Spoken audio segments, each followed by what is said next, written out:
So, my question for you, and this is something that we're trying to make a big thing with every guest that we interview now. Okay. You don't have to go into detail as to what it was, but if you would like, what is your biggest mistake you've made in life? And also, what did you learn from that? I'm going to give you the floor. Biggest mistake made in life. I didn't say yes when the guy asked me to marry him then. What did I learn from it? Everything is not a... Let me see how I can put it. Oh, no, you're fine. Biggest mistake. I didn't marry the guy when he asked. Lesson that I learned, some conversations of faith. Some answers are faith-based steps. Some things are stepping out into the unknown. Learning to step out in the unknown and be okay. Now, that's not to encourage somebody else to go out there and jump up and get married when they say yes. Look deep before you leap. But in that case, I think I should have kind of stepped out and not let fear be a block at that moment. I want to know the story. That's what I want to know. I want to know what? I want to know why that was a mistake and why did you learn that from that, Okay, so the reason why I feel it was a mistake is because at that point, I let fear stop me for something that I had faith for to pray about.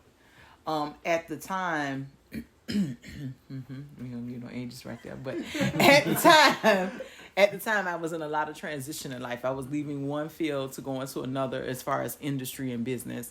Along with that, I had just lost a girlfriend to cancer at that point. So I had a lot of moving parts and a lot of transitions.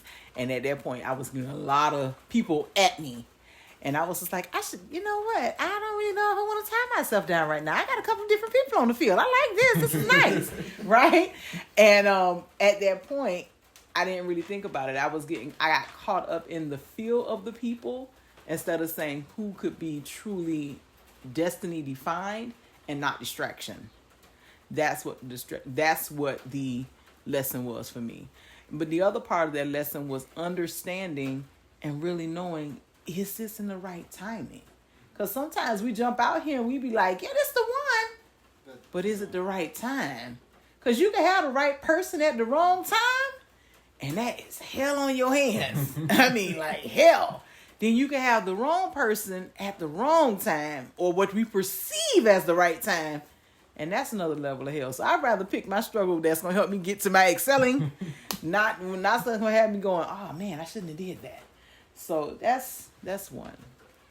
I'm going to say, if we do ever do a part 2 of this, I'm going to explain to you that right person, wrong time thing. These boys know about the right person. Right person, wrong time. Yeah. I can't get the clip note version of that real quick. I like that. You want to,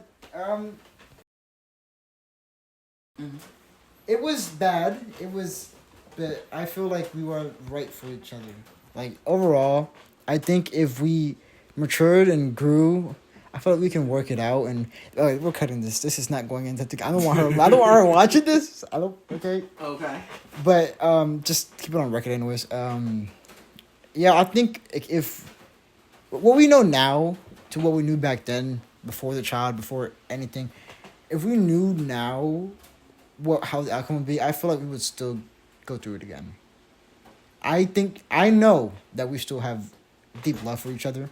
I know that we can manage with each other. I know we can manage to raise a child together. I know we can live together. I know we can fall in love again together. And I feel like we can work out and be better together.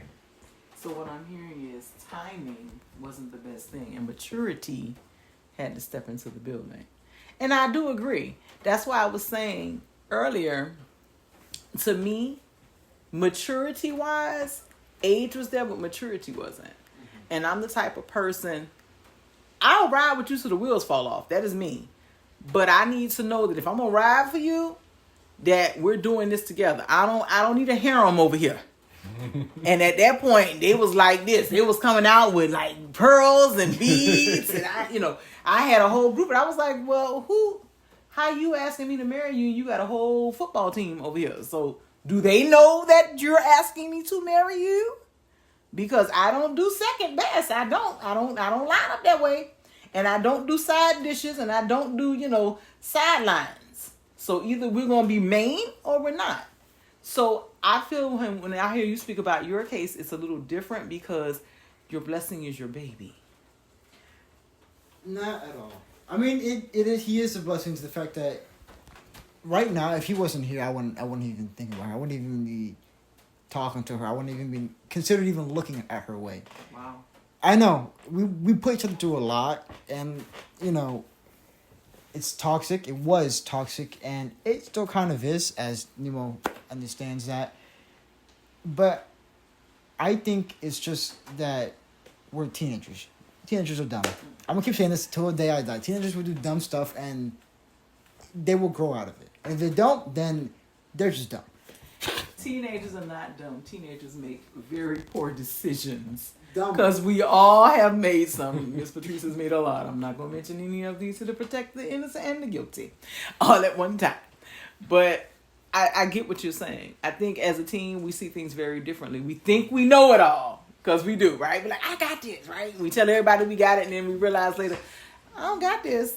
I really don't. I don't know how I got over there, but I ain't get this. I think as time goes and maturity shows up, you'll know if she's still that young lady for you. That's what I'm hoping for. Like, I want to see how she grows as a person before I think about growing together as people. Because in a relationship, that's a double-edged sword.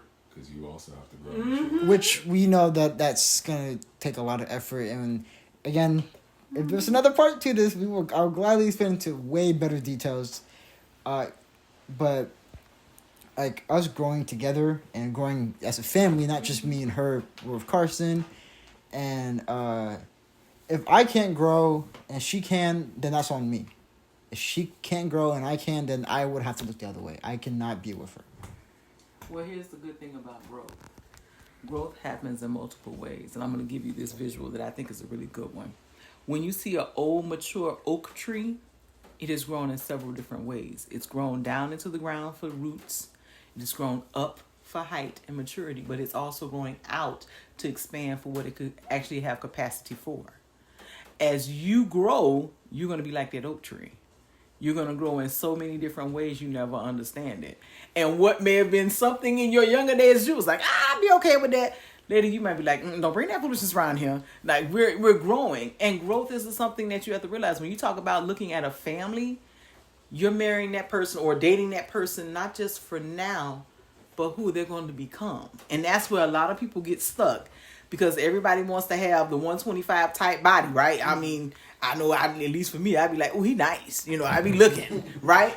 But I know over time, things are going to have some concerns. Things are going to shift. Maybe he may not have that six-pack anymore. He may get a true dad bod. And I'm going to have to be okay with the dad bod. But you want a dad bod? I know. Dad bods are not considered hot now. You got that right. Well, they are, and that's cool. But for somebody else, they may not know how to deal without that dad bod. Because you got to remember, getting a dad bod does two things to a person. It also tells you, well, three actually. It tells you the new station in life that you're in because you're no longer focused on you. You're focused on the person that you have, the little people you have. It also takes and change in the mental because now I'm not killing the gym every 5 minutes. I got to make sure this little person is good. But then also mindset, mental, physical, but most of all spiritual and financial. My funds ain't flowing over here for me to go be doing, depending on whatever my thing was. Because if I was a person that was serious about games or serious about music, that's where my heart went. That's where my money went. But now I got another little person and I got to make sure that they eat. I got to make sure they dress because they little, but they expensive. You know what I'm saying? They like. I know. More and more. Yes, I know. Research currently says, 3.5 mil by the time they're 18? Right. That people don't realize that they've made all this amazing money, but you got this amazing person. Like I tell people, you can have a Lamborghini, it's just in your bedroom outside the house. That's it. You can have a Lambo all day, it's just sitting on your couch telling you don't want to do dishes. So, but in this process, I think that I don't feel there's any mistakes. I just feel there's lessons learned. And I feel in my case, it wasn't a mistake. I feel like when it's the right time, it'll come back into the line. Back to that, Mistakes and lessons are completely different. I know. So if you make the same lesson, again, that's a mistake. If you're doing it over and over, that's not a mistake. That's insanity. Uh-huh. Doing the same thing over and over, expecting a different result, is the definition of insanity. Insanity. English is hard for me. I'm cutting all this off, by the way. This is not going to the actual thing. Yes, it is. No, it's not. She's not listening to this. I know she will try to find. I know she will find it. I will send it to her anyways. But she's involved into my life, even though like we're just friends at this point. She's involved. Back to the growth thing. You know, I said we change overall. We change personality wise every 3 months. Not personality, but like mental wise. We can either grow better or go under. You either grow or digress. Yeah. Every 3 months you change. So if you, I have a 3 month rule. When I talk to someone and take someone fully seriously, I talk to them for 3 months, and after those 3-4 months, if I see you still being the same how you feel about me, or you feel about me, you love me more, you like me more, I'm gonna take it more seriously because I see that you are growing with me.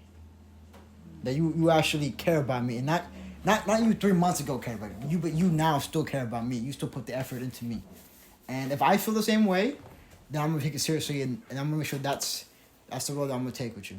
So I'm gonna give what I call a Holy Spirit led homework assignment for you real quick. When you speak about these people that you're dating, I want you to put down what you see as potentially the characteristics and quality. Then I want you to write down whatever those qualities you are that you want in that person, write down what you possess currently. And then when you write down the ones that you possess currently, I want you to write down next to that, what are you willing to do to get the other ones that are not there yet? Because sometimes we want like the full package, like as I like to call it, the gold star package when you go over to Lexus and they give you a real nice premium package. We want that, but there's some pieces in that package that you like, do I really need that? It's like buying a car. I was thinking about me trying to buy my dream car, which is a 3.5 Mustang. I don't like some things, like the fact that it doesn't have a actual, what is that, screen? Yeah, like an actual screen on it. Screen. Yeah, it doesn't have that. It's just radio and it has other stuff. I don't like that it doesn't have that. I also don't like some of the tail lights that it comes with. But with me, like no matter what, I always loved that car since I was younger. I'm gonna stick it through. But will you be able to make it with those things that you're harping on? Because for some people, they may have that car, and it may be absolutely amazing, right? We all have our dream car or truck, right? But if that place goes and you can't get it black market, you can't get it in any other way, is that still the car for you? If I can't get it, like, get my hands on it, I will still look at that car. I will still think about the car. But okay. I would, if I find something that I enjoy as much as that car, I won't tend to care about my first dream car. I'll think about it. I'll look to it, but I won't care. I won't put the effort into finding it because I know I won't get it again. I won't get it. So the same way you talk about that car, that's the same way you have to look at that relationship. Because what if that person never changes? What if tomorrow, and I'll give a good example, right? If I meet this person, they're all this in a bag of chips and brownies, right? They're amazing. But they have this one thing that never changes. And I'll give an example. So matter of fact, I know exactly who I can share this with. Said person, hanging out, amazing. Like, check all the boxes, everything is wonderful. Horrible with money. Oh my God. Am I willing to risk the rest of my life because you don't know how to manage money? That's a major piece for some people. Because depending on who I'm dealing with or who their, as I like to call, their money story growing up, that affects me and the household. Am I willing to deal with that? Some people are not. The other part of that is, if I am willing to deal with that, is this person willing to learn? Because you have people who will say, I'm willing. You know what? I got them. They check all the boxes. But are they willing to say, I see this as an issue. This is a spot for me. I'm willing to learn. And as long as that person's willing to learn, you can ride with them. It's when you get that person that be like, it ain't me. I ain't the problem. And it's like, no, you a problem now. hold the phone. You got a little problem happening. Miss Dior. I was that person. I thought that I wasn't the problem, and with recent events, it's what led me to think about what I'm thinking right now. I am the problem. We both were the problem, and at this moment right now, I am the problem. Both these lovely boys, they know. Okay. I was on the phone with them for what, 2 hours, just talking about Quite some time. It was quite a long time. Okay. I missed my sleeping schedule. I messed it up, so that's that. But I am the problem, and as I talked to the boys, I am willing to change, and I'm putting the effort right now to change. And you were there for that. I was talking to her, and I was willing to change certain things, be different for her. Now, I get it. We're not together. We're not even in that stage talking, but I'm still going to put in that effort to change, to be better for her. Friendship, relationship, whatever it is, baby daddy, but I don't care what she ever calls me. I would do better if it helps her. So let me ask a question. You're saying you would change for her. Can I tweak your language a little bit? When you say you're doing something to be better for somebody else, it becomes conditional. But when you do it for yourself, it becomes lifetime. So I'll give an example. In this process of my life, since I've been here, I've moved from, a size 22 down to a size 12. In that process, it took me to say, I'm not focused on nobody else. I got to focus on me. So I had to change up stuff. Hence the water. Y'all got to help me get out of the car. Right? So I had to learn, you like sodas, but you might need to stick to a ginger ale instead. You need to hit this water. Them steps outside, you got to actually walk them joints. You can't be looking at them things going, I guess so. You actually got to make that happen. But when I started saying it's not about who I'm going to attract with that, it's about how it's going to make me feel, how I'm going to be better in the process. It wasn't so hard to get up and down the stairs no more. So you want it to be a lifetime thing. So whether it's her or whether it's someone else, that you are that person you can be fully and it's whole. It's not looking for that what is it, the 50-50 and all that stuff people are looking for, which I personally don't believe in that because that's still two broken people. In relationship, it's not 50-50. It's never going to be. It's never. It's going to be 20-80. It's going to be 100-0. It's going to be 90-10. It's a process that every day can be different. Well, it's interesting that you mentioned 100-0 because that's what a real relationship is. You give 100 to the other person expecting 0 back. Many people have gotten that very confused. When you talk about a relationship in this world standard, everybody's looking at what they going to do for me, what they going to do for me. That's not a real relationship. A real relationship means I'm willing to sacrifice all for them to give them 100 that I can give them. People don't get that. When you start realizing that I gotta be at 0. So when they come in snapping, acting ugly, you be like, I love you. You still gotta be like, I'm all good with you. I forgive you. You acting real out your head, boo. You still gotta give them 100. That means 100% grace. That means 100% of, you know what? I ain't gonna come at you crazy. I want to. You know, you acting like a real chicken head right now. But I'm not gonna do that. I gotta be able to stop and say, I'm gonna give you 100 in how you act. I'm gonna be 100% with you present in these behaviors until we can get you out of that. So it's interesting to hear that you kind of gave me the Teddy Pendergrass line. I was like, he would listen to some Teddy P. I know about that, right?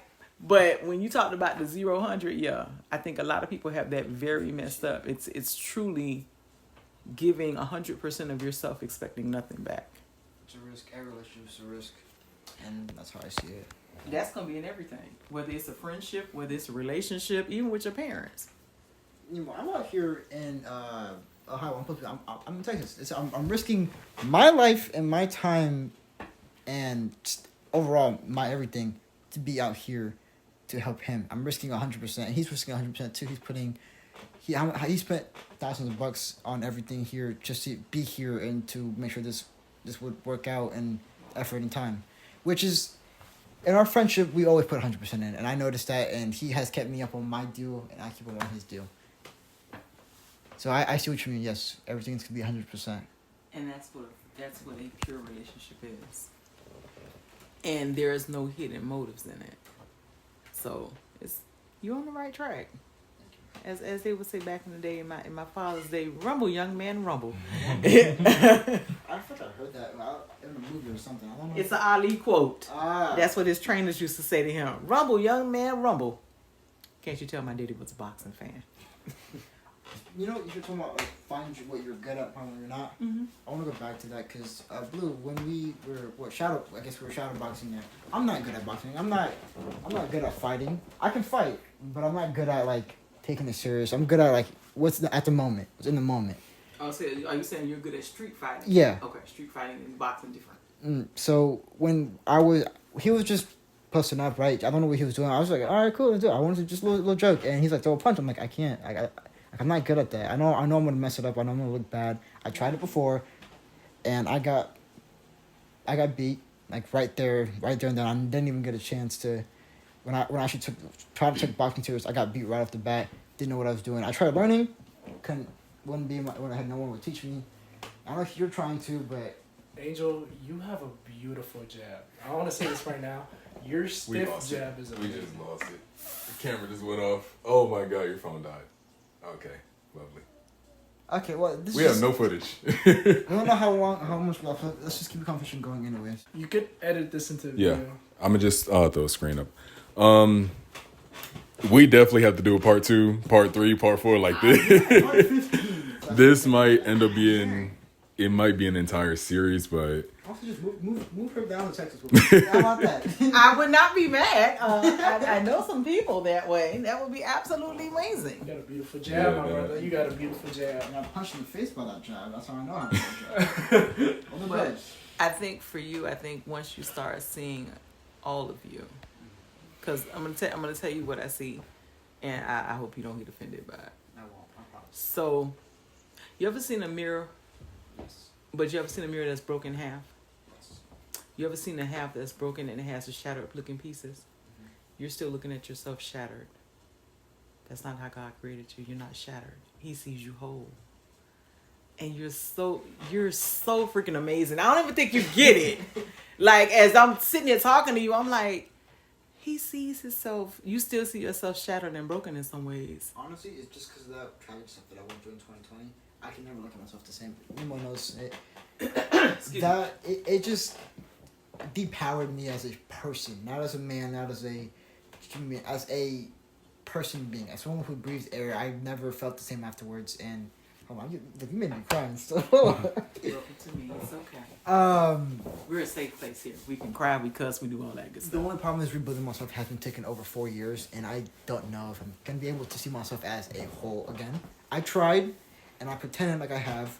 I know exactly what you're talking about. Yeah, I don't see myself. I see myself damaged, and I will probably forever see myself damaged. I don't see any growth happening. I don't know. So let me leave you with this piece. When we're looking for growth, it's not the way we think it should be. And I'm gonna say this in this regard. When I came up here, God showed me clearly what my mission was, right? There's some pieces he did not show me because I was like, Lord, what's up? Sister looking real, like, what's happening, God? Like, what's really good? But in that piece, I was still making progress I didn't think I was making. I've connected with people and literally just off craziness. I ended up interviewing in Alabama, being asked to come and actually open up a program down there. What is? Can you repeat that? I was asked to go to Alabama. Oh, asked. I said asked to gum. I'm like, what? I was trying to see if you missed it. It was okay. I'm with you though. But in that, if I hadn't gone through that experience of being able to go and somebody say, go see if they need some help. Because I was in Alabama. What? A chocolate chicken Alabama and they still trying to put us on? No. We ain't doing none of that, right? But in that whole trip was an experience of growing, stepping out in faith, seeing and saying to somebody, I can be a help here. Your vision of you is very different. And I'm going to tell you something. You've made more progress than you have any idea. You just don't see it. So you got to get out the little crackling piece of the mirror and come over here. And really, if I could get you to get out that whole mirror and just get you a new mirror, that would be amazing. But we got to work where we are first. So I'm gonna challenge you with something that honestly has been a thing for me. And are you a believer? Do you not believe in Christ? Do you not? Are you searching? Are you on the fence? I'm on the fence, honestly. I was forced into it when I was a child with my grandma, and she was not a good person. So I associated one with the other. Mm-hmm. And then even when I got older, whenever it was just me and my mom, I still couldn't get that out of my head. On top of that, I felt that what I was how I was getting treated by the world and everything overall. I just didn't think there was someone like that out there. So I'm on the fence. Like, I believe there's something out there, but I don't believe what it is. I don't know what it is. I don't think we have discovered it, and if we have, I don't think it's going to be as massive as Jesus is or God is. So I'm going to invite you to do something. As you can tell, I'm a Jesus girl, right? But I want to invite you to do something. I want you to invite him to connect with you. Because he wants to. And this don't happen with me very often. Blue will tell you. It's kind of like how I roll. This is welcome to me, okay? But he wants you to come out of what you think religion is. He doesn't want religion with you. He wants relationship with you. And here's the thing, and I apologize for pointing. I talk with my hands a lot. When you have poor examples of what people say believers look like, it damages you to the connection with the Father. And I'm going to give you an example out of my own personal life. My father was very abusive. He was violently abusive to my mother, to the point that we've had stick-up kids come to my mother's house to stick us up, attempted to set the house on fire, stole birth certificates because he was going to attempt to kidnap us, all kind of craziness, right? But the thing for me that hindered my relationship, and my grandmother taught me very, very young about the Lord, right, was my father said some very harsh stuff at 12. And me being his daughter, I gave it right back because I was like, we ain't finna do this, right? And that was the viewpoint that I had of Jesus. Well, if my father act like this, then how am I have such a good loving God? My grandmother sat down with me and she said, let me tell you one thing about him. He's not like man. So she started saying, invite. And when I started inviting, and I started just getting in his word, and literally, when I tell people, power of 5 minutes, 5 minutes. Some mornings, they may get a message from me. It may take me a whole 30 minutes because my mind be so elsewhere, right? But them 5 minutes made a difference. It gave me a level of relationship and intimacy with him that I cannot explain how awesome it is. Because I wanted something different. And as I'm hearing you talk, I'm like, he wants something different. He don't want status quo. It's all in your mouth. Like, I hear it and I'm just like, he don't want status quo no more. Here's what I keep hearing. I keep hearing, I want to be in a relationship with something that is real and authentic. And not something that is the look of. And it sounds like you've had a lot of look of. Or the facade of. Or it was real good, like what I call Instagram fantasies. It was the fantasy, you see her and you be like, dang, she fat. And then you look at the back of the mirror and be like, she is flat as the board. Like, you want the real. I know I had that. So, in this space, I want you to invite him. And learn what a real relationship with your father looks like. Now, am I going to sit here and tell you this is going to be cakes and roses and cupcakes? No, I'm the first one to tell you it ain't, because this experience up here has been interesting. Nothing's going to be easy. Nothing's going to be just a stroll in the park. No, you're going to have to go to... Yeah, no, it would be, but most likely I'm going to go run into some trolls or run into some monsters on the road. But here's the best thing. When you connect with him and find a relationship with him, you end up finding the best part of you. Auntie P. And he shows you. You want to know what I love about you the most? Is that people's conventional way of thinking about religion and faith and what your walk has been like and how you describe your methods of, how you learn to get closer to God. I feel like it opens up new doors to what people are saying, oh, this is how you understand and learn about God. And your understanding of it is, oh, this is a relationship. And I feel like a lot of people get so caught up in the conventional way of thinking. And I love how you just explain it and teach it how it's not just what more than what meets the eye. It's a lot deeper than that. And I know for me, one of the biggest things was when you told me something similar, and the first thing that I had started doing, I still do, I love doing it, is just praying. And I've learned, even when I pray, you know, I vent, I start venting. That's the first thing I do, and then I start asking for help, and then I start trying to figure out how to get better, and then a lot of it is just me talking to God and really just opening up myself. And I feel like that was the biggest thing I started to discover, is building that relationship was through that.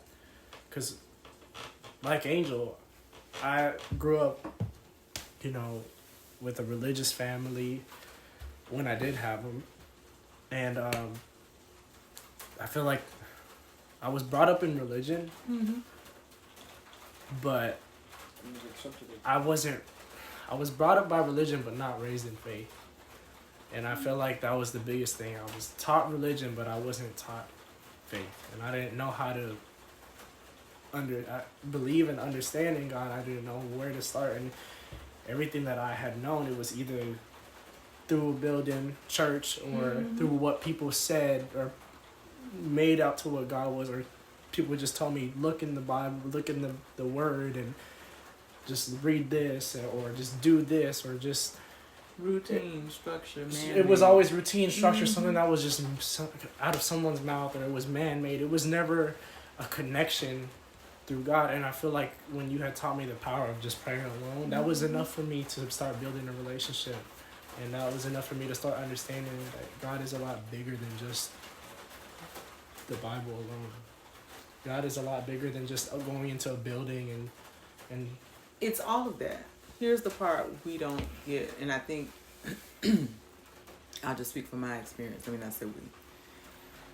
I learned the same way that we run after and we yearn for whatever it is, relationship, which booze, that kind of stuff, right? That's the same way he want us. So if I come in the morning, and I'm going to be honest, please don't get it twisted. By no means, I ain't perfect. Some mornings I'm amazing. I'm like, let's do this, God. And other ones I'm like, God, it's 4 a.m. Can a sister get like 10 more minutes? But in that process, I'm learning when I focus in on him, he allows everything else around me to go better. When I look at my prayer wall, I was looking at this the other day. I don't know what made me look up there. But I look at my prayer wall. There's some things on that wall that literally I could go and check off with no problem. There's some stuff on that wall. I'm like, Lord, well, yeah, nah, come on. But in that, I know he hears. And the beautiful thing about it is, if he bringing you to it, he gonna walk you through it. Now, sometimes the walk through might be you hand in hand. Sometimes might be him carrying you through that mug. Some days you might be like, if you like me, I don't want to go, Lord, this is not it. Can I take a 5 like you? I mean, he be like, get over here. And I'm like, but in that midst, I'm happy about it because at least I know he hears. He does hear. He does hear. I remember the past few months, I said, God, I want to know how to be more patient. How can I be more patient? Ooh, that's when the test showed up. And then, oh man, it is not what I expected it to be. This is when me and he started reconnecting. He's my ex-girlfriend. We fell out in the past, and I feel like I understand now why we fell out in the past. This is one of those maturity and right person, wrong time situations. Except this time, knowing the mistake I had made in the past, I persevered through it and I pushed through it because I wanted to know if it was me, if I was the one who was just giving up on a relationship and not trying to accept her for who she was and not trying to work through our issues, because I noticed that I have that as a flaw. I'll give up on a woman and I'll give up on a relationship first sight of a problem. I'll be like, okay, yep, it's not going to work out. But I've worked through it with her. Then I started noticing, when she started doing other things and it kept going and going and she said she wasn't going to do it, or just, just similar things that you had explained. That's when I started learning, okay, this is patience. This is me going through it. And now looking back hindsight, I'm like, okay, it wasn't all me. A lot of it was her. And it took a lot of reflecting. It took a lot of me being uncomfortable, a lot of me not having to snap back and say, oh, no, don't, you know, like, not yell back, not argue back, not fight back. A lot of it was being able to sit down, breathe, and be like, you know, she'll say something or she'll snap on me in the moment. I have to be like, That's what I had to go through on that phone call I told you about. There's a lot of things that I just wanted to she snapped at me and I just wanted to send it back. It wasn't just all my fault. I fully get that. But I stayed patient. I just let her talk. I let her do her thing. yeah. And that's when God taught me what patience was. Because looking back at it now, I remember every day I used to say, I want to be with this girl so bad. I'm in love with this girl. This girl is everything I want, regardless of her flaws, regardless of how she's treating me. Looking at it now, I'm like, that's what patience looks like. You spoke what you wanted. Being able to deal with everything she was putting me through the ringer, everything, just all the stuff that she was putting me through. And I bent over everything for this girl, going out late nights to be there for her for the issue she was going through, being there for the family members who had passed away, all types of stuff, just all the personal stuff she was going through, everything. And learning how to accept her for who she was and her flaws, and being able to tell her, you know, this is what you got to work on, and being able to accept what she had to say about me, and no matter how she said it. Oh yeah. That's when I learned how to be patient. That's when I learned, okay, not everybody's going to say things the way you want it all the time. Things aren't going to go the way you want all the time. People are going to snap at you when they have to get a message across to you. Because that's flesh. And that's when I learned patience is Patience is stumping your flesh down. I mean, I hate to say it that way and say it that raw, but yeah, because here's the thing. You don't want a conversation that can have you connected to a destiny helper, partner, whomever, go left because flesh roared up. And I'll give an example in my own life. You okay? Yeah, I'm just... You hot? I'm just in and out of it right now.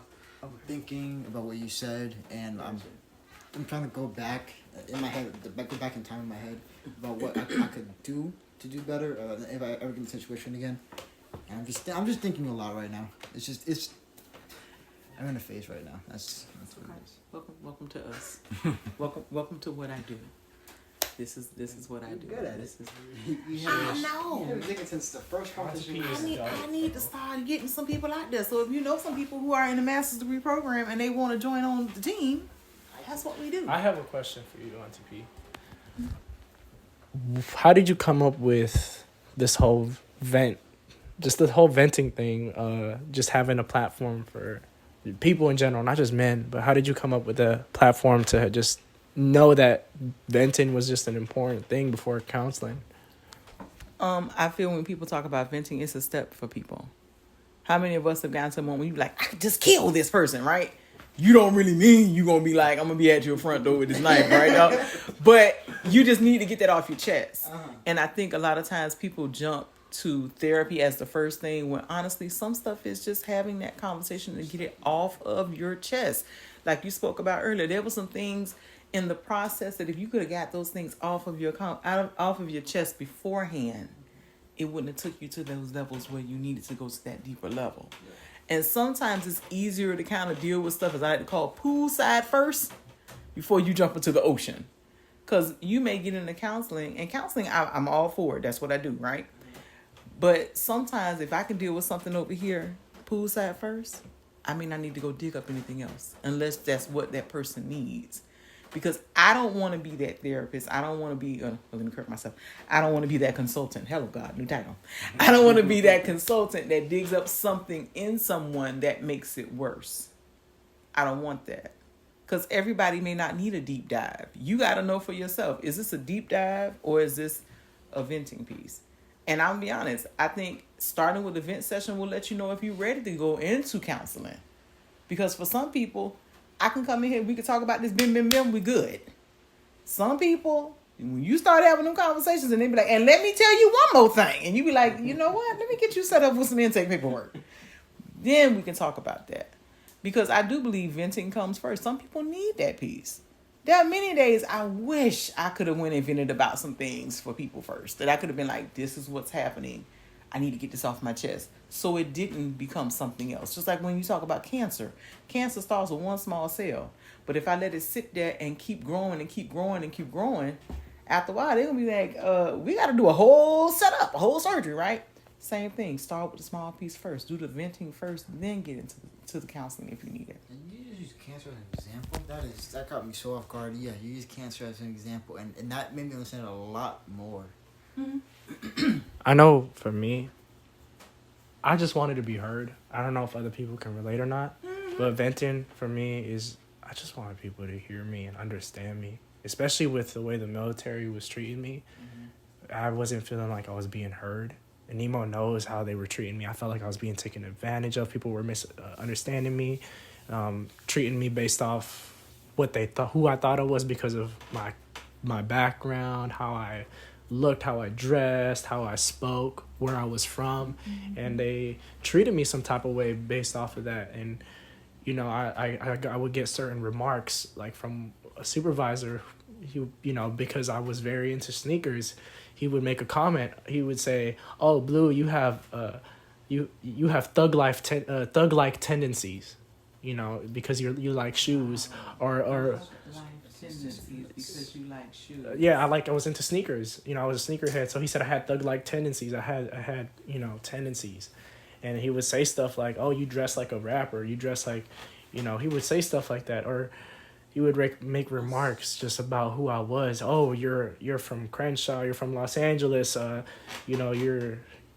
But that's somebody else's ignorance being placed on you. And I went through that stuff like that a lot. I went through a lot of prejudiceness and a lot of ignorant stuff, and people would misjudge me all the time based off simple little things, and I wasn't able to be understood and heard. And then by the time I would get an apology later on, like, I didn't think you were like this. You're a lot deeper as a person, Blue. Like, that's how usually it would go. It'd be like, you're a lot deeper than what I thought. And most of the time, that's all I wanted. I just wanted people to take the time to hear me, get to know me. And I remember, that's what I love about you, Auntie P. You didn't judge me surface level because of my appearance. You took the time to really understand me and get to know me. And that's all I want from people. And I feel like that would be really big. And it's going to be hard, I get it, because of the world we live in today, but to just take the time to look at somebody not for their appearance all the time. And I get it, it's a safety mechanism sometimes, because sometimes we treat people based off their appearance because we've been treated some type of way because of people who look like a certain way. And, it goes deeper into that, but sometimes we have to be able to break out that shell and say, okay, this is a new person, this is a different person. Mm-hmm. Let's understand them for who they are, and let's not see them for their skin and their clothes and everything else appearance-wise, and let's just try to understand them from the inside as a human being. Like, for example, if we were all just walking around and we were just transparent and we couldn't see each other, but we could see each other and as in our actions and our personalities and what we do for each other, let's try to see each other like that, That's what I did with you when I first met. When I first talked to you, it was over the phone. It was about Coast Guard because we were talking about that. And the way I saw you was not how you are now, like how you dress. And when I saw you in person when I got here, was it Friday? Mm-hmm. I was like, okay, this is not who I thought it was. I thought it was more formal. And I got to know you, like how you are, how you dress, and how you act a lot. Like I can see, I can see it. It's like, yeah, no, then I know him, and he's not how he come off as. Like, to be honest with you, if I saw you on the street, I would think that, oh, okay, he's not like how you are. And it's the stereotype people put in your head over the internet, growing up as like your parents, stuff like that, get planted into your head, and people judge you from how you look or how you act or how you sound. And like me, I have a horrible accent. My voice sucks, but people don't know that I'm okay at math. I get personal. They don't think I'm just an idiot. They think I'm just an idiot who doesn't know anything. I wouldn't have thought that. So I had experiences of people saying that they think that I was just an idiot until they got to know me, and it hurt. But I understand how it comes to. I was taught 2 different languages at once, which is English and Spanish. And then during my mom married my stepdad, who is just he's black and speaks Spanish, so we kind of moved away from Spanish. On top of that, English was getting harder. So it was just like that's why my whole like everything's just getting rough, and just learning the languages even now is a lot harder than I tried to be. I'm trying to learn Spanish again, and it's not easy, and I should know all this because I was fluent for a bit, and then it just Me too. washed out my head. Oh, you're not alone. I was very fluent. I was to the point I could read papers and all. And then I ended up going up to Tallahassee at that point, which was very, very country. It did not have any Spanish speakers. And I was looking at myself going, hola, in the mirror. And I had to come back and give a response. You only get through that for so long. And yeah, after a while, you're just not being able to use that language. It just comes out. And my mom, military, she was in the army, so I would barely get to see her. So I wouldn't be able to practice with her. My older brother didn't speak the language like that, nor did he even talk to me. I came from my family, as you know, I'm the black sheep of the family. I have a kid. I had a kid at 16. I flunked out of school basically. Well, I got kicked out. That's a complete difference from flunking out. I was passing all my classes. But I'm the black sheep. I'm the one that people, when they look at me, they think completely different of who I actually am. They think I'm just a failure. They think I'm just a mess up. But you know what I noticed? When you say it, you have taken hold of the label. When you just, I don't think you realized it. When you just said it, you said, people think I am a failure. And when you said it, you look immediately down. Because what I have done, they have good reasons to believe that. They have really good reasons to believe that I'm a failure. And there's examples, again, like me having a child, making them flunk out of school, me not being able to find a job at this point. That's why I'm trying to do it. But I know that I'm not a failure. I know I still have time to succeed. I know I still have the effort, the time, and everything that I need to succeed. I need to find the right puzzle pieces to put them together. That's all I need. So here's the part of your puzzle. As you're talking, first, you already are equipped for your puzzle. This is the piece I need you to hear. It doesn't matter about language and all, because trust me, I talk just as country as a sugar sandwich, okay? But you're equipped for what you do. And literally, you came in here and set up a whole thing. Like, again, one thing I'm one people that I really do pay attention. I might chat a whole lot, but I pay attention, right? But that's a gift in you. Where you were able to see angles and things that I was like, what is he doing? I have no idea. Like, I was like, oh, okay. That's a gift in you. Somebody else doesn't have that. That's the gift that's going to make room for you. Mind you, Angel, if it wasn't for you, I wouldn't have came up with this. It would have been what inspired this was a stain that I made by accident, and I had to cover it up. And then it was you. You said it. You saw a vision. That's all. You saw it, and I was able to come up with all this. To be fair, that's what you did with this, and actually of all of this. This entire back was a complete mistake. The top of the back was from it bleeding through. Mm-hmm. And with Blue and Nemo, they told me, as Nemo said, just go with it. And Blue gave me the ideas. I just kept going with it, and I started learning. Like, yeah, I could just do this, do that. And I know exactly what I wanted to do. Just learn from my mistakes, and that's how I do with life at this moment. I just want to bring it all back. I like how, for one, this started as a podcast, but now turned into a venting session. Mm-hmm. Even with the cameras dying and this being our first episode and everything's just like not planned out whatsoever, like everything still found a way to get back to what it is now. And that's actually something that you taught me when, well, it was something a while ago when you and Blue were neighbors still. Mm-hmm. And there was something that you said with just let things be. And like you would just say that in like so many different ways, but like the core principle of it just stayed with me. And that is something I try to carry in with this and just with everything we do is just let things be. We can't control that the camera died. We don't have multiple batteries. We don't have multiple cameras. We don't have that stuff. That's coming. But you got to stay to where you are now. Mm-hmm. Like I've realized in this process that there are certain things that I want to be like right there now. Like, let's do this, right?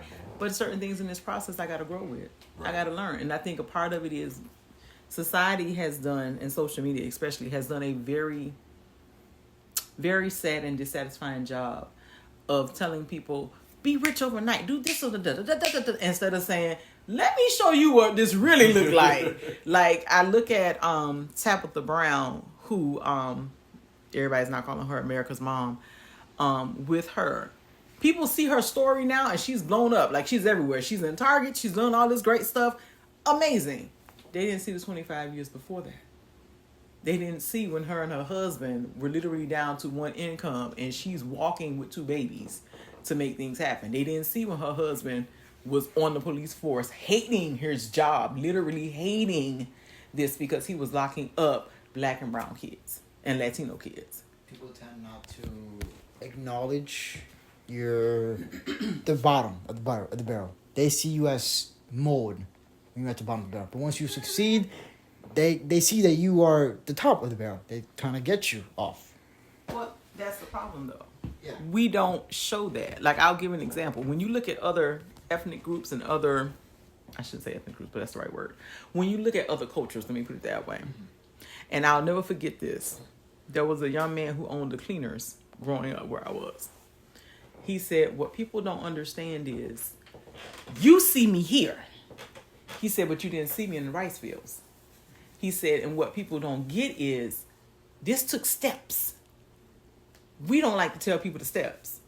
See, that's the problem. And I'm going to be honest. On this business piece, I was like, come on, God, I'm supposed to be balling now. Like, God, let's do this. Like, I'm looking confused. And then as I started sitting down and going, okay, there's steps to this one, like, for real. Like, this ain't the normal steps, Jesus. What's up? It took a lot of faith, and it's continuing to take a lot of faith. It's taking a lot of faith. It's taking a lot of keep pushing, keep going, keep walking, keep swimming, according to Nemo, finding Nemo, not that Nemo. But it's all of that, you know what I'm saying? And I think we don't understand those pieces. I think part of it is knowing and being okay. As I learned in my journey, the dream and the vision wasn't given to everybody. Y'all may have pieces of the same dream in different pieces. You may be able to see this is where we are. This is where we've been 10 years down the road. You may see this is where we are today. You may see 20 years out. But it's still the same dream. Me, I saw clearly what the end goal was. And I'm working towards it. Love what that piece I'm enjoying. But if somebody would say this is the beginning piece, I'd be like, hold on, wait. Roll the tape back. Wait. Let's bring that beautiful ring footage back. So it's a part of that piece, and it's okay with knowing. I think as you all continue to go and grow, you're going to see a lot of this. I would challenge you, if not all 3 of you, I would challenge you to definitely do either an audio journal or a actual paper pen journal. I'm old school. I like my paper and my pen, to write about this experience, because these are days y'all are not going to get back again. Once y'all get like hot and popping, as I like to say, like fresh chicken and fresh popcorn, y'all gonna be like, man, remember when we did this? Huh? No, well, good. We gonna go get some food in a minute because I'm hungry myself, so you ain't got to worry about that. But as you get into this, you're gonna see it, and I really am. I'm excited for you, not just on the business side for all of you, but I'm excited for the relationship side for you all with Christ. Now, you might leave here today and be like, I ain't studying that lady. She don't know me.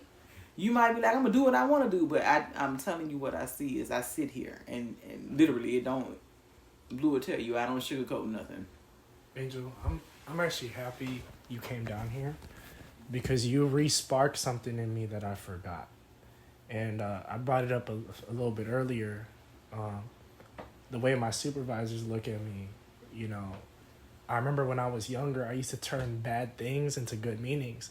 A lot of my teachers used to say that I was ghetto. And I remember I snapped back at her one time. I was what they call being smart. And I was like, it stands for getting higher education to teach others. And then I used to say that all the time growing up. And then it started spreading all over my family. Now my mom likes to say it to all her coworkers. Wow. Ghetto's not a bad thing. And then I started, one of my favorite rappers, Tupac, he used to say all the time, thug stands for the hate you give. And then that's when I was like, dang, he took a bad meaning and made a positive message out of it. And that's what I started doing with my supervisors. And you reminded me, it starts with a vision. That's where it came from. A lot of things when I was younger was because I saw a vision and I just wanted to create something good out of it. And you reminded me to see things, see visions, and put it onto something, and that's why I got so happy to making these shirts, because the whole time I was looking at you and I was looking at the whole situation and the trip down here. All this started with a vision, and that's what you kept reminding me every time. Every time I see you set up a camera, every time I see you do your things, every time you tell me I see this, Blue, you sparked that back in me. That's something that I lost, and I felt like I didn't have that. But you brought that energy back out of me. You brought that inner creator back out of me when I used to make T-shirts out of an embroidery shop, when I used to have my clothing brand. You brought that. That's why you're so good at making that T-shirt. That's actually incredible. Hearts, like, all that stuff that you have made on your shirt, I wouldn't have been able to do it myself.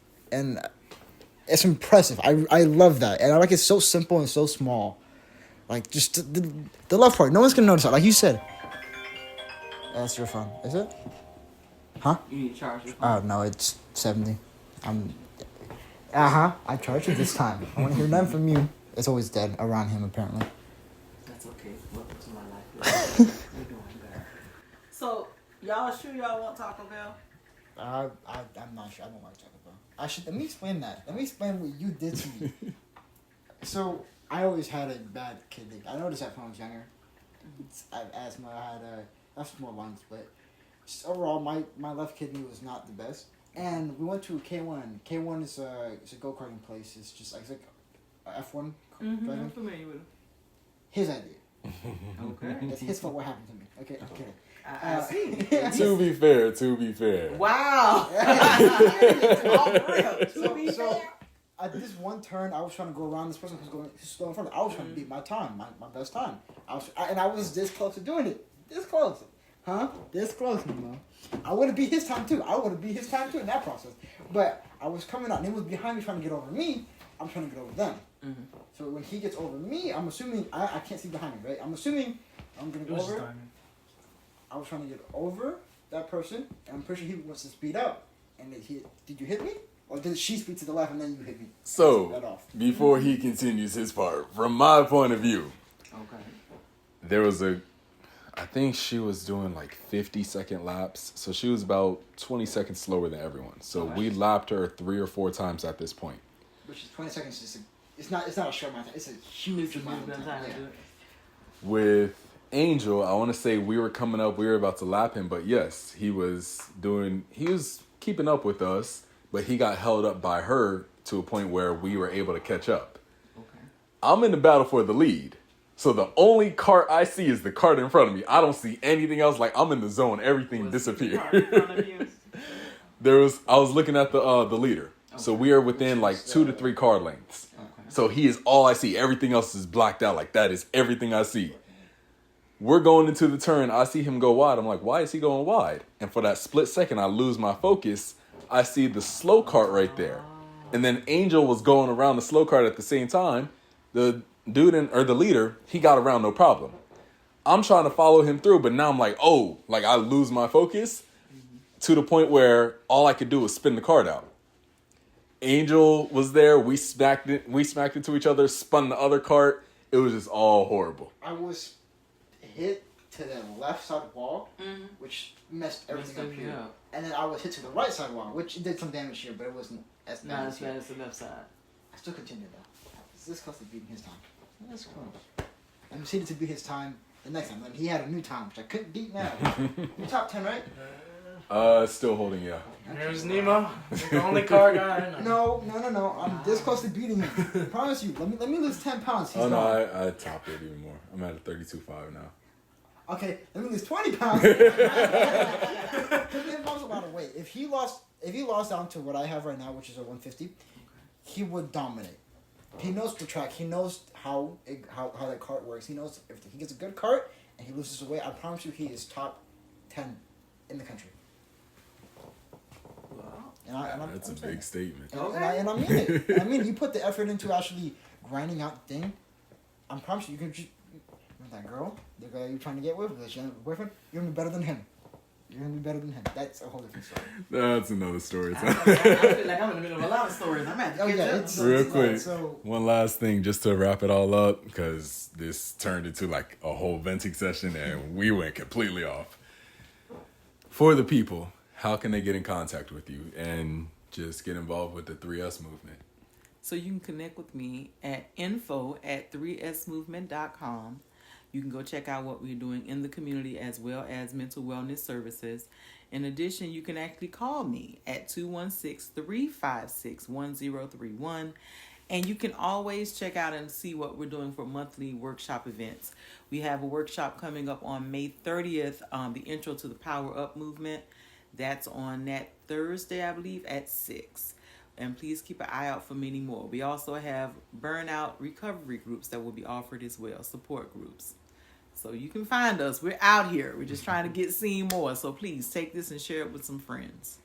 Thank you for your time. Thank you for the wisdom that you have given us. And thank you for letting us tear up the place for a little bit. Trying to get it set up. But really, the amount of advice and everything that you have given us. Like the fact that we came here to interview you and then it turned out to be a venting session for Angel. It was a lot. So thank you. You're more than welcome. Anytime.